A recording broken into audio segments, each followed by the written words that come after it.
Next, we will look at the similarities and trends in physical and chemical properties of elements in the same group, as illustrated by Group 1 and Group 7. The many reactions, including those of Group 1 elements and Group 7 elements, involving the loss or gain of electrons and the formation of charged ions. And finally, the trends in reactivity of Group 1 and Group 7 elements in terms of their readiness to lose or gain an electron. Group 1 is on the left of the periodic table and is also known as the alkali metals. Group 7 is on the right of the periodic table and is known as the halogens. The properties of Group 1 in comparison to Group 7.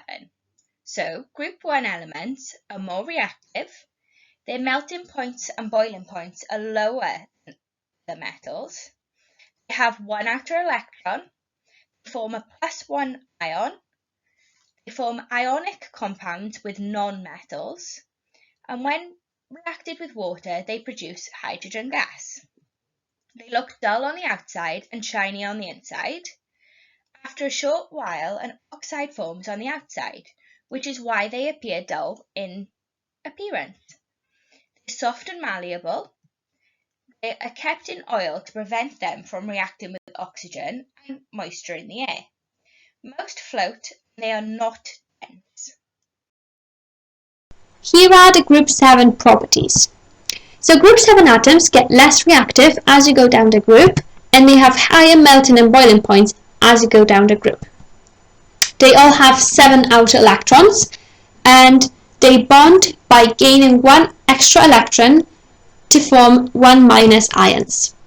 They also form ionic bonds with metals, and the more reactive halogens will replace less reactive halogens during displacement reactions. The molecules also consist of pairs of atoms.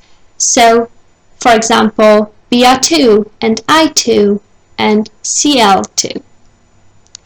Here are also some descriptions of the first 4 atoms of Group 7. So fluorine is the most reactive halogen and is a poisonous yellow gas. Chlorine is fairly reactive. It's less reactive than chlorine but more reactive than bromine, and it's also a poisonous dense green gas. Bromine is again less reactive than chlorine. It's dense and poisonous, and it's a red-brown volatile liquid. And lastly, iodine is the least reactive out of these 4, and it's a dark grey crystalline solid or a purple vapour. Group 1 reactions. Alkali metals always form 1+ ions, and this can be achieved in several ways, some of which are by reacting them with oxygen or water. When the alkali metals react with oxygen, they form oxides, for example lithium oxide. Because the charge on an oxygen ion is 2-, and there are 2 lithium atoms in the oxide, the charge on the lithium will be 1+. They also react with water to form hydroxides. For example, lithium hydroxide. The charge on the oxygen is 2-, and the charge on the hydrogen is 1+. There is only 1 lithium, and therefore the charge will be 1+. Group 7 reactions. Halogens always form -1 ions and can be achieved in several ways, some of which are by reacting them with metals or through displacement reactions. When the halogens react with metals, they form metal halides. For example, lithium chloride. Because the charge on chlorine is -1 and there is only 1 lithium atom in the molecule, the charge on the lithium ion is +1.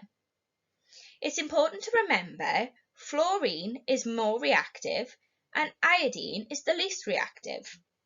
More reactive halogens will displace the less reactive halogens to give the -1 halide ion. For example, in a reaction with chlorine with sodium bromide, the chlorine will displace the bromine, giving sodium chloride and bromine. Lastly, we're going to look at the reactivity trends of Group 1 and Group 7. So let's start with Group 1. All Group 1 metals have 1 electron in their outer shell, which makes them very reactive because they bond by only losing that one electron to form an 8-electron full outer shell. The reactivity of group 1 metals increases as you go down the group, as this one outer electron is more easily lost because it gets further away from the nucleus. It feels less attraction from the nucleus. Now let's look at the group 7 reactivity trends. So all group 7 elements have 7 electrons in the outer shell. This again makes them very reactive because they bond by gaining just that one electron to form a very stable full outer shell. Compared to group 1, the reactivity of group 7 decreases down the group as the 7 outer electrons are further away from the nucleus. So as they're further away from the nucleus, they feel less attraction and it's harder for them to gain that one extra electron. Thank you very much for watching our video on the periodic table.